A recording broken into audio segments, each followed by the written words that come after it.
नमस्कार, आप देख रहे हैं देश की बात और मैं हूं आपके साथ अविन्या रावत। रुक करें खबरों का, लेकिन उससे पहले रुक करते आज की सुर्खियों का। देश में एचएमपीवी का कहर जारी। अब तक एचएमपीवी के 6 केस मिले। स्वास्थ्य मंत्री जेपी नड्डा ने 6 केस मिलना स्वीकारा। दिल्ली समेत कई प्रदेशों में भूकंप के झटके महसूस किए गए। यूपी बिहार से लेकर दिल्ली तक लोगों ने भूकंप के झटके महसूस किए।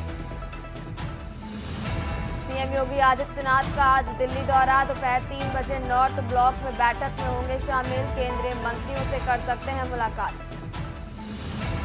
आज दिल्ली विधानसभा चुनाव का ऐलान। दोपहर 2 बजे ईसी करेगा चुनाव का ऐलान। फरवरी के दूसरे सप्ताह में हो सकता है चुनाव। इंडिया गेट का नाम भारत माता द्वार करने की मांग। बीजेपी अल्पसंख्यक मोर्चा के अध्यक्ष ने मोदी को लिखा चिट्ठी। अब तक का सबसे बड़ा डिजिटल अरेस्ट। ग्वालियर में 32 दिन घर में कैद रहा बीएसएफ इंस्पेक्टर। साइबर ठगों ने वसूले 71.25 लाख रुपए। आप देख रहे हैं के न्यूज, खबरों का सारथी। देश की बात में रुक करते हैं खबरों का। खबर आपको राजधानी दिल्ली से बता रहे, जहां चुनाव की तारीख का ऐलान होगा आज और 2 बजे प्रेस कॉन्फ्रेंस करेगा चुनाव आयोग। और एक बड़ी जानकारी आपको बता रहे, जहां 2 बजे प्रेस कॉन्फ्रेंस करेगा चुनाव आयोग। और एक बड़ी जानकारी आपको बता रहे, जहां ईसी विज्ञान भवन में तारीखों का ऐलान करेगा। और यह अहम जानकारी आपको बता रहे, जहां एक फेज में हो सकता है चुनाव। दिल्ली में चुनाव की तारीखों का आज ऐलान किया जाएगा। और एक बड़ी जानकारी आपको दिल्ली से बता रहे हैं, जहां 2 बजे प्रेस कॉन्फ्रेंस करेगा चुनाव आयोग। ईसी विज्ञान भवन में तारीखों का ऐलान होगा आज। और एक फेज में चुनाव हो सकता है। और एक बड़ी जानकारी आपको राजधानी दिल्ली से बता रहे हैं, जहां दिल्ली में चुनाव की तारीखों का आज ऐलान किया जाएगा। और 2 बजे प्रेस कॉन्फ्रेंस करेगा चुनाव आयोग। और इसी विज्ञान भवन में तारीखों का ऐलान करेगा। और एक फेज में हो सकता है चुनाव। और एक बड़ी जानकारी आपको बता रहे दिल्ली से, जहां दिल्ली में चुनाव की तारीखों का आज ऐलान किया जाएगा। और 2 बजे प्रेस कॉन्फ्रेंस करेगा चुनाव आयोग। बड़ी जानकारी आपको बता रहे, जहां इसी विज्ञान भवन में तारीखों का ऐलान करेगा आज। एक फेज में हो सकता है चुनाव। दिल्ली में चुनाव की तारीखों का ऐलान होगा आज। 2 बजे प्रेस कॉन्फ्रेंस करेगा चुनाव आयोग।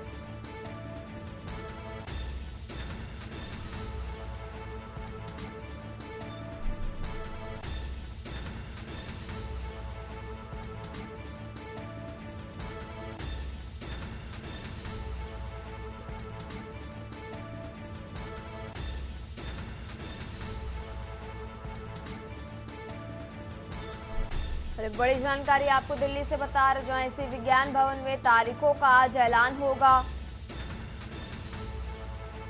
और एक फेज में हो सकता है चुनाव। और बड़ी जानकारी आपको राजधानी दिल्ली से बता रहे हैं, जहां दिल्ली में चुनाव की तारीखों का ऐलान होगा आज।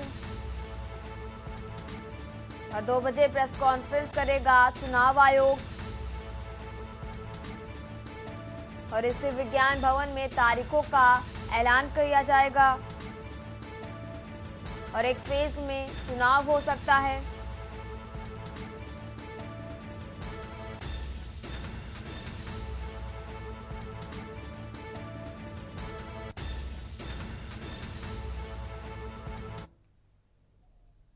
और अगली बड़ी जानकारी भी आपको राजधानी दिल्ली से बता रहे, जहां देश में अब तक एचएमपीवी के 6 केस मिले। वहीं कर्नाटक और तमिलनाडु में 2-2 सामने आए केस। और गुजरात और बंगाल में भी 1-1 केस सामने आए। वहां स्वास्थ्य मंत्री जेपी नड्डा ने 6 केस मिलना स्वीकारा भी है। और दुनिया के कई देशों में सक्रिय है एचएमपीवी। और बड़ी जानकारी आपको राजधानी दिल्ली से बता रहे हैं, जहां गुजरात और बंगाल में 1-1 केस पाया गया। और स्वास्थ्य मंत्री जेपी नड्डा ने 6 केस मिलना स्वीकारा भी है। और दुनिया के कई देशों में सक्रिय है HMPV। और विभाग HMP वायरस से निपटने को तैयार है। और देश में अब तक HMPV के 6 केस मिल चुके हैं। और एक बड़ी जानकारी आपको दिल्ली से बता रहे हैं, जहां कर्नाटक और तमिलनाडु में 2-2 केस सामने आए। और वहीं बात करें गुजरात और बंगाल की, तो 1-1 केस निकलकर सामने आए। और स्वास्थ्य मंत्री JP नड्डा ने 6 केस मिलना स्वीकारा भी है। और एक बड़ी जानकारी आपको दिल्ली से बता रहे हैं।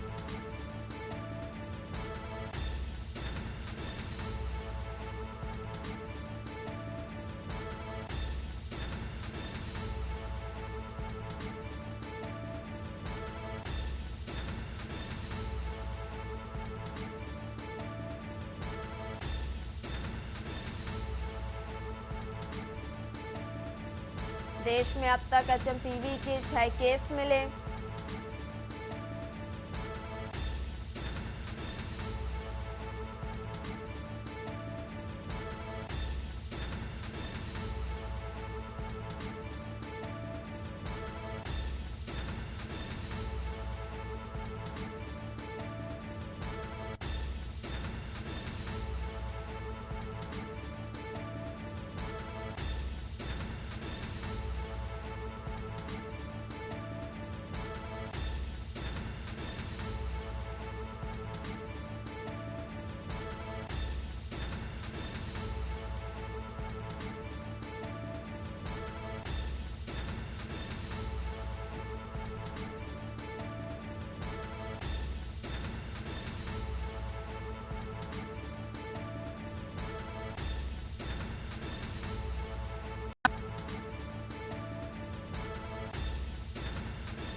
और अब बात करेंगे सावधान HMPV की दस्तक।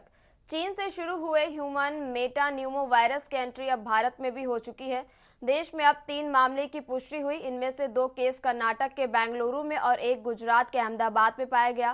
बेंगलुरु में 3 महीने और 8 महीने के शिशु में और अहमदाबाद में 2 महीने के शिशु में HMPV वायरस की पुष्टि हुई। वहीं इससे पहले स्वास्थ्य और परिवार कल्याण मंत्रालय ने कहा कि ICMR ने कर्नाटक में ह्यूमन मेटान्यूमो वायरस के 2 मामलों का पता लगाया है और दोनों मामलों की पहचान कई श्वसन वायरल रोगजनकों के लिए नियमित निगरानी के माध्यम से की गई है।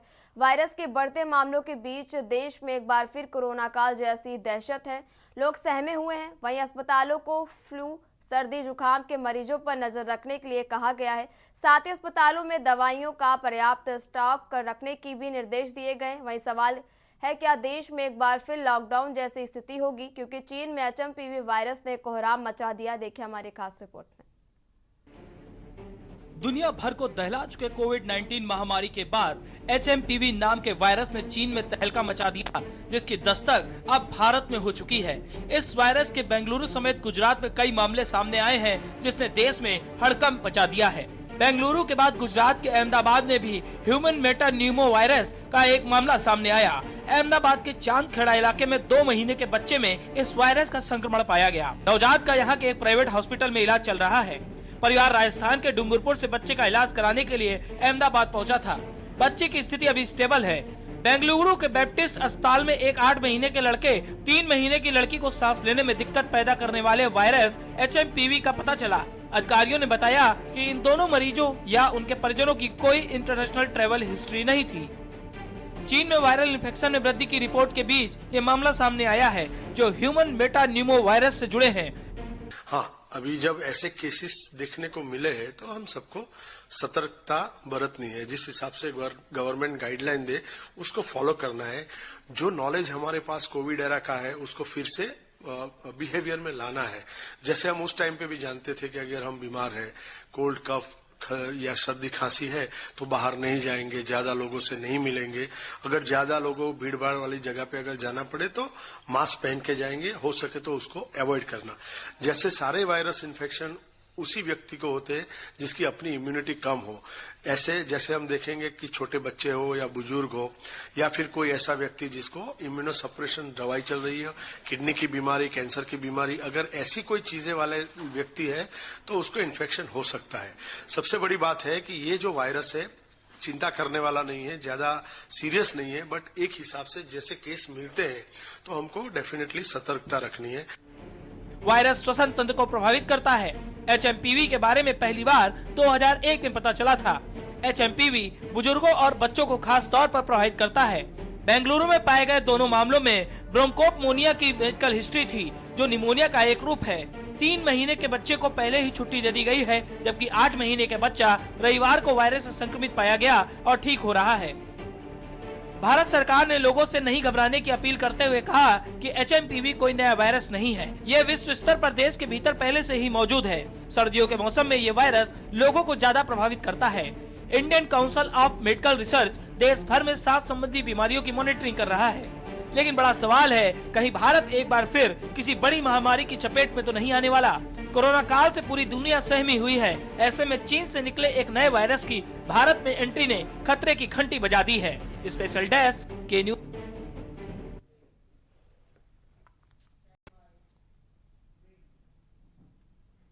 और देश की बात में यहाँ रुकेंगे एक छोटे से ब्रेक के लिए। आप देख रहे हैं के न्यूज खबरों का। अब ब्रेक के बाद एक बार फिर रुक करते हैं राजधानी दिल्ली का, जहां कई राज्यों में भूकंप के झटके, वहीं बंगाल, बिहार, नेपाल और बांग्लादेश में भूकंप के बड़े भूभाग में भूकंप के झटके महसूस किए गए। वहीं बिहार में पटना समेत कई राज्यों में भूकंप आज सुबह 6:40 पर महसूस किया गया। ये बड़ी जानकारी आपको बता रहे, जहां बड़े भूभाग में भूकंप के झटके महसूस किए गए। और बिहार में पटना समेत कई राज्यों में भूकंप के झटके महसूस किए गए।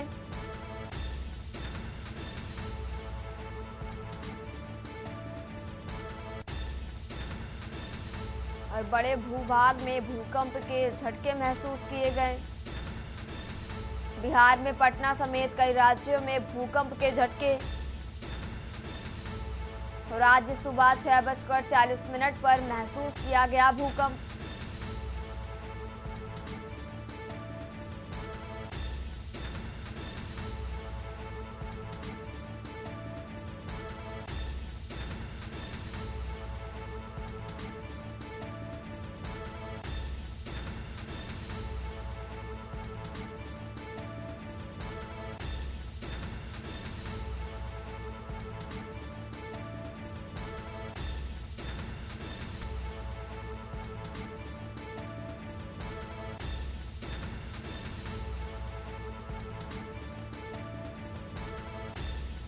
बिहार में पटना समेत कई राज्यों में भूकंप के झटके महसूस किए गए।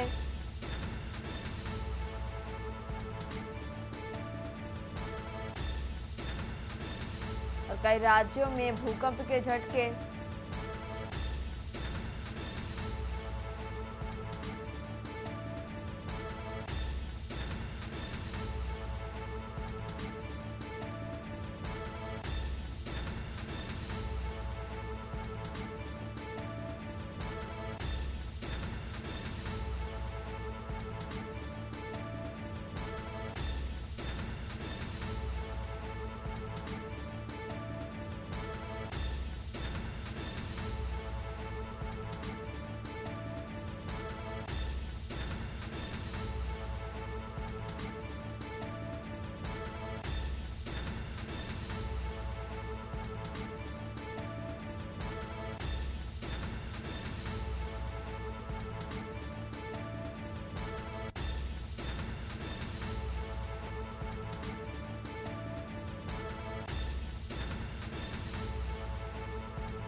और अब बात कर रहे हैं राजधानी लखनऊ की, जहां सीएम योगी का दिल्ली दौरा है। आज दोपहर 3 बजे पहुंचेंगे दिल्ली और सीएम योगी नॉर्थ ब्लॉक बैठक में शामिल होंगे। केंद्रीय मंत्रियों से कर सकते हैं मुलाकात, वहीं महाकुंभ पर भी चर्चा हो सकती है। बड़ी जानकारी आपको लखनऊ से बता रहे, जहां नॉर्थ ब्लॉक बैठक में शामिल होंगे और केंद्रीय मंत्रियों से मुलाकात कर सकते हैं मुख्यमंत्री योगी आदित्यनाथ। दोपहर 3 बजे पहुंचेंगे दिल्ली सीएम योगी, नॉर्थ ब्लॉक बैठक में शामिल होंगे। और बड़ी जानकारी आपको बता रहे हैं, जहां केंद्रीय मंत्रियों से मुलाकात कर सकते हैं और महाकुंभ पर भी चर्चा हो सकती है। सीएम योगी का दिल्ली दौरा है आज। बड़ी जानकारी आपको राजधानी दिल्ली से बता रहे हैं, जहां दोपहर 3 बजे पहुंचेंगे दिल्ली मुख्यमंत्री योगी और नॉर्थ ब्लॉक बैठक में शामिल होंगे और केंद्रीय मंत्रियों से मुलाकात कर सकते हैं। दोपहर 3 बजे पहुंचेंगे दिल्ली सीएम योगी।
और अब बात करें बुलंदशहर पुलिस टीम की मुठभेड़ और 2 गिरफ्तार खुर्जा जहांगीरपुर व ये मुठभेड़ हुई। गोली लगने से फिरोज उर्फ रिंकू का आसिफ घायल हो धुएं। दोनों घायल बदमाश अलीगढ़ निवासी बताए गए। वहीं दोनों शातिरों ने 4 दिसंबर को महिला से लूट की थी और आरोपियों से 2 तमंचे, 2 खोखा और कारतूस बरामद किए गए। वहीं आरोपियों से बिना नंबर प्लेट की बाइक भी बरामद की गई।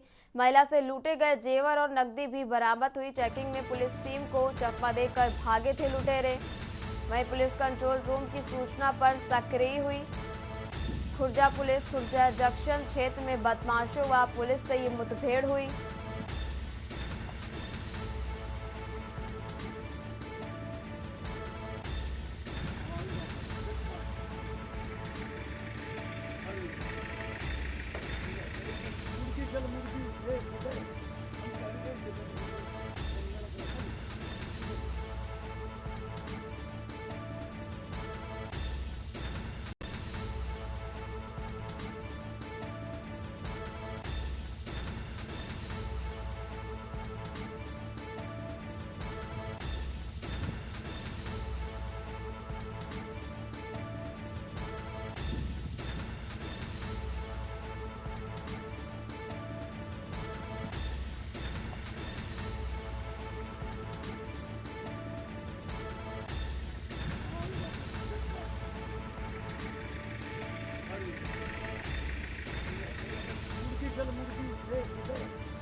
फिलहाल यहाँ रुकेंगे, एक छोटे से ब्रेक के लिए जल्द हाजिर होंगे।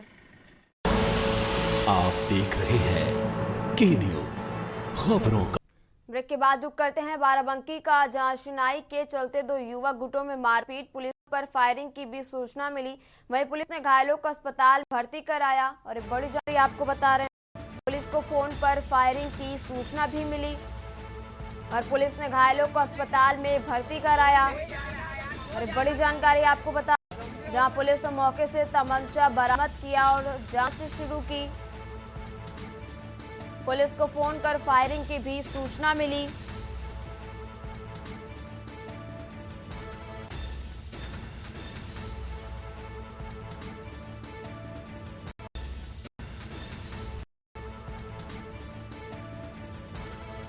कोठी क्षेत्र के सरसा स्थित पेट्रोल पंप के पास ये पूरी घटना हुई। आशनाई के चलते दो युवक गुटों में मारपीट हुई और पुलिस को फोन कर फायरिंग की भी सूचना मिली। और बड़ी जानकारी आपको बता रहे हैं, जहां पुलिस ने घायलों को अस्पताल में भर्ती भी कराया।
और अब बात कर रहे हैं बलिया की, जहां बैरिया थाना क्षेत्र के मधुबनी में ट्रैक्टर ट्रॉली पलटने से 4 लोग घायल हो गए।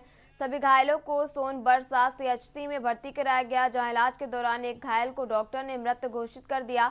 सीओ बैरिया ने बताया कि दुर्घटना के शिकार 55 वर्षीय हरेराम पुत्र काशीराम निवासी सुरेमपुर के शव का पोस्टमार्टम कराया जाएगा। परिजनों की तहरीर के आधार पर रिपोर्ट दर्ज कर कार्रवाई आगे बढ़ाई जाएगी।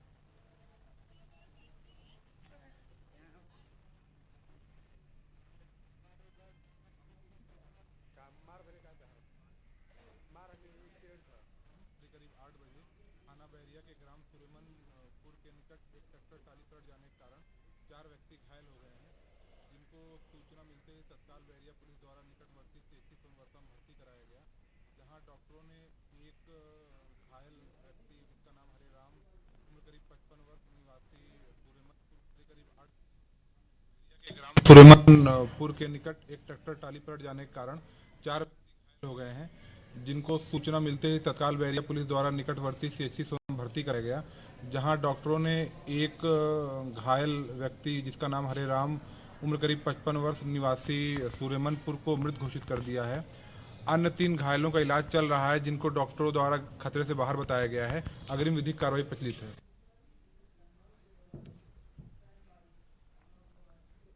और अब बात कर रहे हैं राजधानी लखनऊ की और इस बीच बड़ी जानकारी आपको लखनऊ से बता रहे हैं और बड़ी जानकारी इस बीच लखनऊ से आ रही जहां यूपी के शिक्षकों के लिए जरूरी खबर।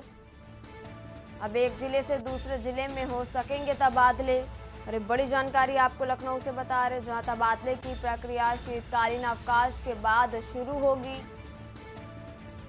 नई नीति में सेवा अवधि की बाध्यता हटाई गई। और बड़ी जानकारी आपको लखनऊ से बता जहां शिक्षकों को ऑनलाइन आवेदन कर आपसी सहमति जरूरी। और प्रक्रिया 3 माह में पूरी होगी। ग्रीष्मकालीन अवकाश में किया जाएगा कार्य मुक्त। अनुशासनात्मक मामले के शिक्षकों का और यूपी के शिक्षकों के लिए जरूरी खबर। और अब एक जिले से दूसरे जिले में हो सकते हैं तबादले। तबादलों की प्रक्रिया शीतकालीन अवकाश के बाद शुरू की जाएगी। नई नीति में सेवा अवधि की बाध्यता हटाई गई।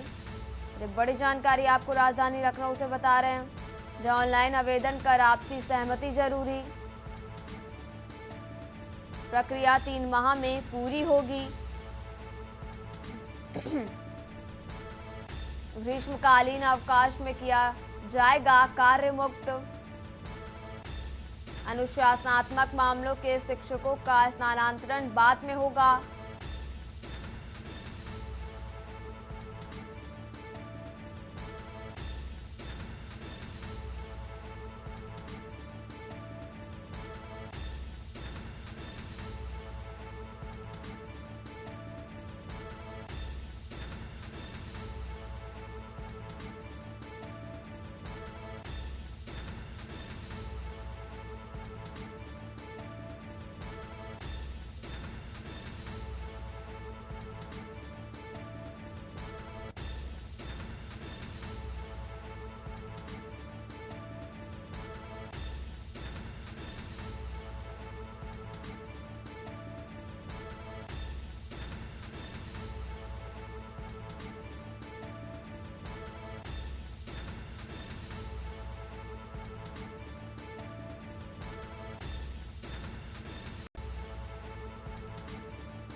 फिलहाल यहाँ रुकेंगे, एक छोटे से ब्रेक के लिए जल्द हाजिर होंगे।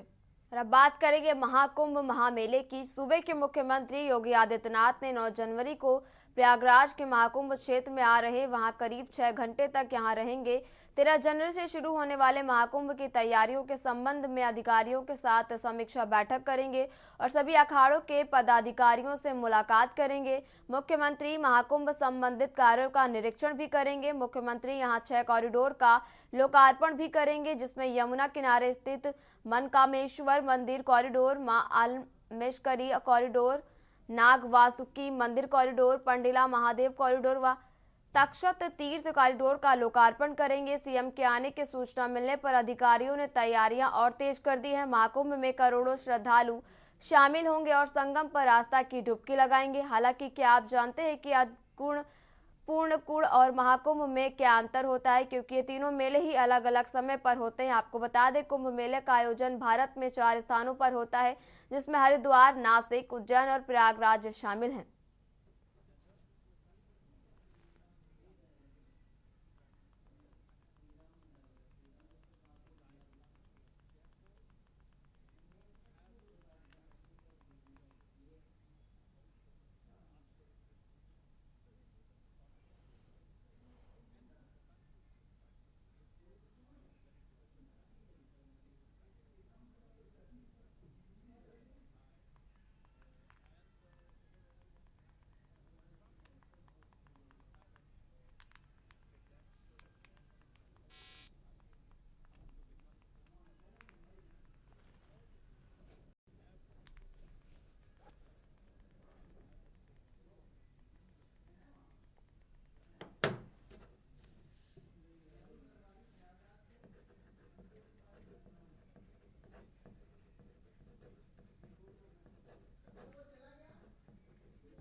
और ज्यादा बातचीत के लिए हमारे साथ प्रयागराज से संवाददाता मधुर दरबारी और लखनऊ से संवाददाता निकेत तिवारी जुड़ गए हैं।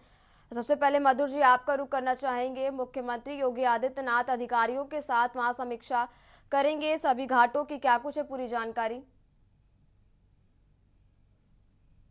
का सबसे बड़ा आध्यात्मिक समागम जो है यहाँ पे, चाहे वो धार्मिक हो, आध्यात्मिक हो, सांस्कृतिक, सबसे बड़ा समागम जो है ये प्रयागराज की धरती पर अब शुरू हो चुका है एक तरीके से, जिसका शाही स्नान जो है वो 13 जनवरी से शुरू हो जाएंगे। 13 जनवरी से 14 जनवरी, उसके बाद 6 शाही स्नान ये वो उनको 26 फरवरी तक ये स्नान होते रहेंगे। मतलब 6 बार इसको ये अमृत पान किया जाएगा। यहाँ पे सारे श्रद्धालु आएंगे। तो मैं आपको बता दूं कि अवनी, इसमें जो सबसे बड़ी बात निकल के सामने आ रही है कि जो डबल इंजन की सरकार है वो जो इस पूरे महाकुंभ को दिव्य भव्य और नव बनाने के लिए पूरी तरह से अपना कमर कसे हुए है।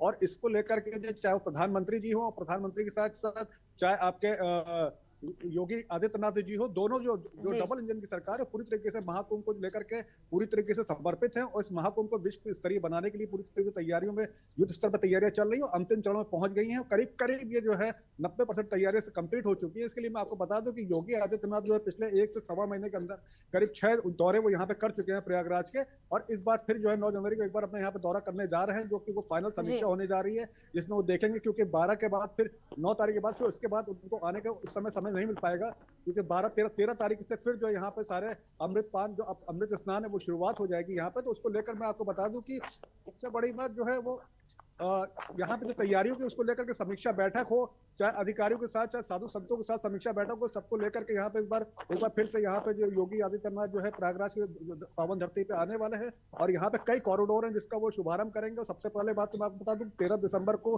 खुद प्रधानमंत्री जी यहाँ पे आए थे, उन्होंने तैयारियों को जायजा दिया था, और वहां पे उन्होंने भी कई जगह जो अक्षरवत मंदिर हो, सब कई जगह उन्होंने जाकर के कॉरिडोर्स का उन्होंने भी वहाँ पे उद्घाटन किया था। उसके साथ साथ जो ये पूरी तैयारियां, मैं आपको बता दूं कि जहां तैयारियों की बात है तो तैयारियां करीब करीब मुकम्मल हो चुकी हैं, करीब 90% तैयारियां हो चुकी हैं। और पूरा क्षेत्र हम लोग जो है उसको जीरो ग्राउंड पे जो पूरी तरीके से वहां पे हम लोग जायजा ले रहे हैं, तो उसको देखा जा रहा है। तो चाहे वो अखाड़े हो, करीब करीब सारे अखाड़ों के जो यहाँ पे प्रवेश जो है वो छावनी प्रवेश हो रहा है, और करीब कुछ ही अब अखाड़े बचे जिनके छावनी प्रवेश बाकी है, जो 10-11 तारीख तक, 12 तारीख तक पूरा हो जाएगा। और उसके बाद वो सारे जो जितने भी आपके जो अखाड़े हैं वो शाही स्नान के लिए अपना प्रस्थान करेंगे वहां से, जो कि करीब 50 घाटों पर उसको रखा गया है, और 50 घाट उसके लिए तैयार किए गए, जिसमें से 11 घाट इस बार नए तैयार किए गए। उसके अलावा मैं आपको बता दूं, ये तो अखाड़े की काली सड़क की बात हो गई, त्रिवेणी मार्ग की बात हो गई, जो मैं आपको मेन बता रहा हूँ, जो मेन एरिया पड़ रहा है हरिहर आरती से जब हम आगे बढ़ेंगे और जो पीपा पुल है उससे क्रॉस करके जब हम नदी को, गंगा मैया को क्रॉस करके आगे जाते हैं, तो वहां पे एक काली सड़क पड़ती है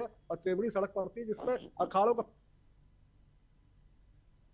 लमसम सेक्टर 20 के अंदर उनको स्थापित किया गया है। और उसके साथ साथ अगर देखा जाए तो और जो आपको मेला क्षेत्र में अंदर की तरफ जब जाएंगे तो वहां पे आप देखेंगे करीब जो पूरा जो मेला क्षेत्र है, जैसे कि 4000 हेक्टेयर क्षेत्र में इस बार बसाया गया है, पिछली बार 3200 हेक्टेयर क्षेत्र में था, तो करीब 800 हेक्टेयर क्षेत्र इस बार जो है वो बढ़ाया गया है। तो इस 800 हेक्टेयर क्षेत्र जो बढ़ा है उसमें आपको मैं तैयारियां बता दूं कि करीब वहां पे 25 सेक्टर इस बार बनाए गए हैं। उन 25 सेक्टर में जो है करीब 10 जो है ऐसे उन्होंने बनाए हैं 25 सेक्टर, और उसके अलावा 30 पीपा पुल उसके लिए तैयार किए गए। जिन 30 पीपा पुल से करीब 40 से 45 करोड़ के लोग जो श्रद्धालु हैं वहां वो तादाद में यहाँ पे पहुंचने वाले हैं, और यहाँ तैयारियों जो स्नान करने वाले हैं, यहाँ अमृतपान करने वाले हैं, जो अमृत स्नान होने वाले हैं उसको करने वाले हैं, क्योंकि यहाँ पे लेकर के पूरे दुनिया भर से जो है श्रद्धा बढ़ी, लोगों के बीच में मन में बहुत ही श्रद्धा है, और वो सारे जो है यहाँ प्रयागराज की पावन धरती पर वो जल्दी ही लोग आगमन शुरू हो भी चुका है। यहाँ पे आप देख रहे हैं कि यहाँ पे प्रयागराज में जो धीरे धीरे भीड़ बढ़ने लगी है और लोगों का आने का यहाँ पे आस्था की डुबकी लगाने के लिए लोगों का तांता लगने लगा है। तो उसको लेकर मैं बता दूं कि जहाँ तैयारियों की बात है तो ये एक तरीके से जो योगी आदित्यनाथ अब आ रहे हैं वो एक तरीके फाइनल तैयारी के लिए आ रहे हैं। वो देखने आ रहे हैं कि समीक्षा जो करेंगे वो अधिकारियों के साथ समीक्षा करेंगे, कहीं कोई कमी अगर रह गई हो तो उसको वो देखेंगे। उसके साथ साधु संतों के बीच में अभी भी कुछ कहीं ना कहीं उनके बीच में कुछ मनमुटाव है, कहीं ना कहीं कुछ साधु संत ऐसे हैं जो पूरी तरह से संतुष्ट नहीं है, वो भूमि आवंटन को लेकर के अभी भी परेशान है। उनको लगता है कि पूरी तरह शिविर नहीं छाया, क्योंकि हमने कई बाबाओं से बात की तो कई बाबों का तो कहना है कि वो संतुष्ट है, कुछ बाबों को कहना है कि भाई इतना बड़ा महा आयोजन होने वाला है तो सभी लोग जो है पूरी तरह से संतुष्ट नहीं हो सकते, क्योंकि सारी जो है भूमि एक ही जगह वो चाहते हैं कि घाट के पास ऐसा पॉसिबल नहीं है कि इस बार, क्योंकि 40 से 50 करोड़ लोगों का एस्टिमेट किया जा रहा है कि लोग यहाँ पे आ रहे हैं, तो मानी बात है कि उनको थोड़ा दूर दराज के इलाकों में भी कुछ और आगे किलोमीटर जाकर के भी वहाँ पे भूमि आवंटन किया जाएगा, जिसको लेकर के थोड़ा सा संतों में नाराजगी है। लेकिन उसके बावजूद जो है वहाँ पे जो है वो बराबर जो है अधिकारियों के संपर्क में है और अधिकारी उनको संतुष्ट करने की पूरी कोशिश कर रहे हैं, और काफी हद तक इस पे जो है उन्होंने जो अपना जो है सफलता भी प्राप्त कर ली है, और सारे जो है साधु संत पूरी तरीके से मान गए हैं। और अब देखते हैं देखा जाए तैयारी पूरी है। इसके साथ साथ मैं बता दूं कि ये तैयारी जो हो रही है चौतरफा तैयारी हो रही है, 4 लेवल पे तैयारी हो रही है। सबसे पहले तो केंद्र सरकार इसमें पूरी तरीके से जुटी है, उसके साथ साथ जो पूरे का जो अगुवाई कर रहे हैं, जो जिसको मॉनिटरिंग कर रहे हैं, पूरे उसकी लीडरशिप ले रखी है अपने हाथ में, वो योगी आदित्यनाथ जी है, जो खुद अपने आप में एक योगी है।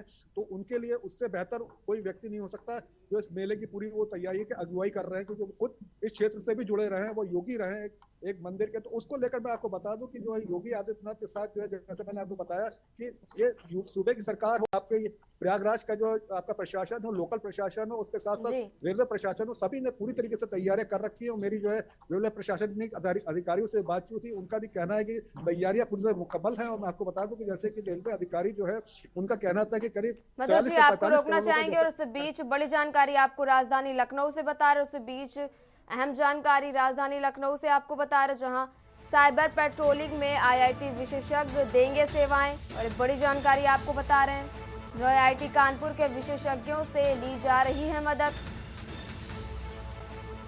जन जागरूकता को सोशल मीडिया प्लेटफॉर्म का उपयोग। और एक बड़ी जानकारी आपको बता रहे हैं, जो ऑडियो वीडियो से श्रद्धालुओं का किया जाएगा जागरूक।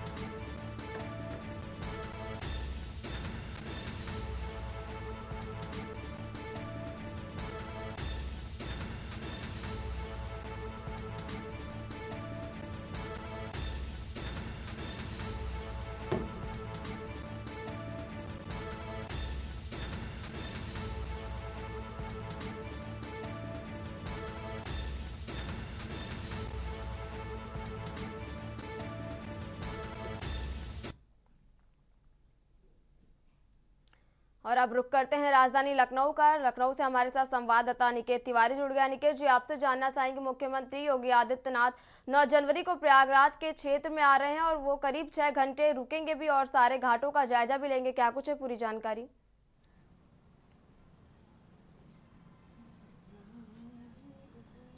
देखिए अवन्या, अगर हम बात करें सनातन संस्कृति की, तो सनातन संस्कृति के लोक पर्व का महापर्व ये महाकुंभ है, और इस महाकुंभ की शुरुआत 13 जनवरी से होनी है। हालांकि अगर बात करें मुख्यमंत्री योगी आदित्यनाथ की, तो लगातार वो महाकुंभ को लेकर मॉनिटरिंग करते हुए नजर आ रहे हैं, और तमाम जो अपने जो अधीनस्थ अधिकारी हैं, फिर वो चाहे प्रमुख सचिव गृह संजय प्रसाद की बात की जाए, DGP प्रशांत कुमार की बात की जाए, सूचना अधिकारी शिशिर की अगर बात की जाए, तो इस सभी अधिकारियों को उन्होंने ये दिशा निर्देश पहले ही दे दिए हैं कि महाकुंभ को लेकर जो भी तैयारियां की जानी है, उन तैयारियों को 8 तारीख के पहले ही पूरी साक्षरता से पूरा कर लिया जाए। क्योंकि अगर बात करें महाकुंभ की, तो निश्चित तौर पर करोड़ों लोग इस आस्था के महापर्व में डुबकी लगाने के लिए प्रयागराज की पावन धरा पर पहुंचेंगे अवन्या, और बड़ी संख्या में श्रद्धालु वहां पर होंगे। और सिर्फ केवल हिंदुस्तान ही नहीं बल्कि दूसरे देशों से अगर हम बात करें तो चाहे ब्रिटेन की बात कर लें, अमेरिका की बात कर लें, इंग्लैंड की बात कर लें, तो ये प्रमुख जो देश हैं उन देशों से भी बड़ी संख्या में लोग इस महाकुंभ में कहीं ना कहीं एकजुट होते हुए प्रयागराज की पावन धरा पर पहुंचेंगे।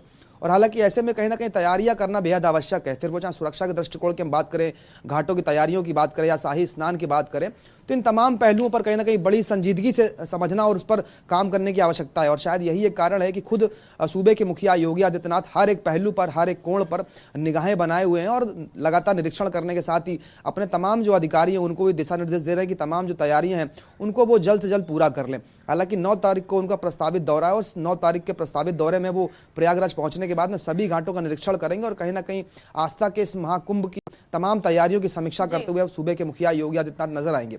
अगर हम बात करें अवन्या सुरक्षा व्यवस्था की, तो इस महाकुंभ में सुरक्षा व्यवस्था को लेकर यूपी पुलिस की बात की जाए या यूपी एटीएस की बात की जाए या फिर एसटीएफ की बात की जाए या फिर तमाम जो एजेंसियां हैं जिनके ऊपर कहीं ना कहीं सुरक्षा की जिम्मेदारी होती है, उन सभी एजेंसियों को सुरक्षा को लेकर पूरा ताकीद कर दिया गया है कि हर एक एंगल पर, हर एक कोण पर, फिर वो चाहे ड्रोन के माध्यम से हो या फिर हेलीकॉप्टर के माध्यम से हो, हर तरह से कहीं ना कहीं इस महाकुंभ में पूरी तरह से चप्पे चप्पे पर निगरानी रखी जाएगी। इसके साथ ही अगर बात करें आरपीएफ की, क्योंकि बड़ी संख्या में लोग ट्रेन का इस्तेमाल करेंगे और जो श्रद्धालु हैं वो उनका आवागमन ट्रेन से भी होगा, तो ऐसे में कहीं ना कहीं आरपीएफ की जिम्मेदारी बड़ी हो जाती है। तो आरपीएफ की अगर हम बात करें तो आरपीएफ को लेकर वहाँ 500 जवान अतिरिक्त तैनात किए गए ताकि किसी प्रकार की कोई सुरक्षा में कोई चूक ना हो।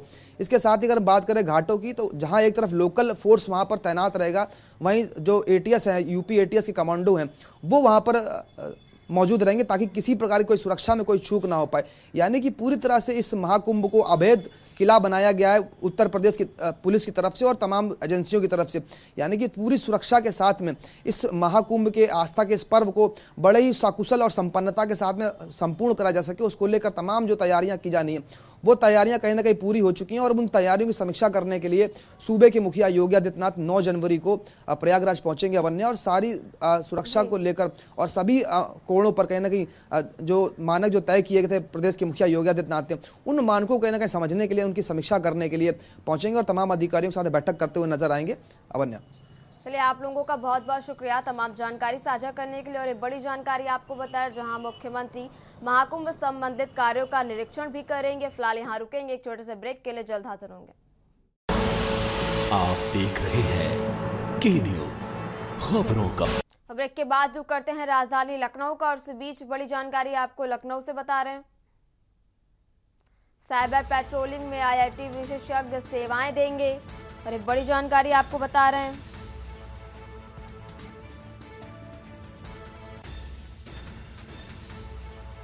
जन जागरूकता को सोशल मीडिया प्लेटफॉर्म का उपयोग किया जाएगा और ऑडियो वीडियो से श्रद्धालुओं को जागरूक किया जाएगा। और एक बड़ी जानकारी आपको राजधानी लखनऊ से बता रहे हैं, जहां महाकुंभ में साइबर अपराधियों पर नजर रहेगी। और एक बड़ी जानकारी आपको बता रहे हैं, जहां पुलिस अपनी डाटा सुरक्षा को ले रही विशेषज्ञों की मदद। साइबर पेट्रोलिंग में आईआईटी विशेषज्ञ सेवाएं देंगे और आईआईटी कानपुर के विशेषज्ञ से मदद ली जा रही है।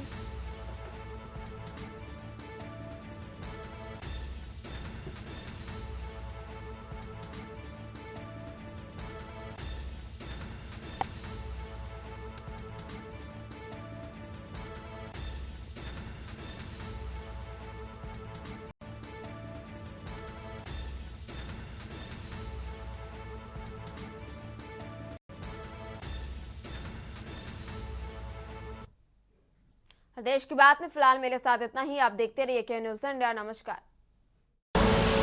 आप देख रहे हैं के न्यूज़ खबरों का सारथी।